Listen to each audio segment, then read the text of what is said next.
The Catch Them and Send to School free sensitization exercise of the Post-Primary School Service Commission, PPSSC, has been hailed as a right step in the right direction. Sellers and buyers at Ikediugwu market commended the initiative, which they witnessed the chairman, PPSSC, Professor Ikediugwu, officials of the commission and security agents apprehending child hawkers at the market to take them to school. Queen Anambra filed the report.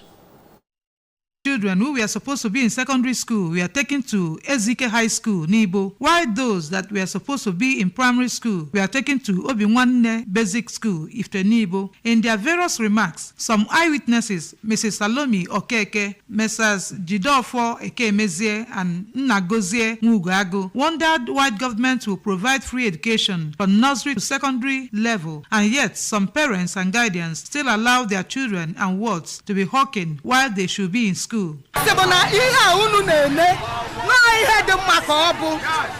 kpọta nwa mmadụ odulie ọ na-ejeje ụzọ mana ọ ya edute nke ya na-eje akwụkwọ ọ dịrọ mma. Agbadamele gọọmenti si enye free education wee so onye ọbụla nwatakịrị ọbụla jebeze akwụkwọ na nkịtị ịpalụ mmiri ịpịnya ịpalụ ube mgba ịpịnya ịpalụ akpụ ịpịnya ọ dịrọ mma chacha ọ ka nji wee kwuo.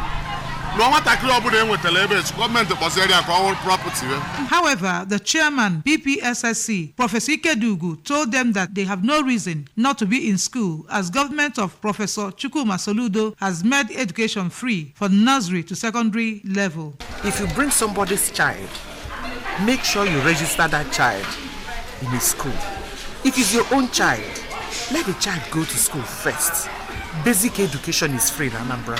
For the board member in charge of Oka Educational Zone, PPSSC, Dr. Uche Okeke, and Supervisor Council, Oka Zone, Honorable Vera Atigwe, said the initiative has been commended by a lot of people, adding that it is in line with Governor Soludo's perception of giving quality education to every child. Queen Anambra reporting for ABS News.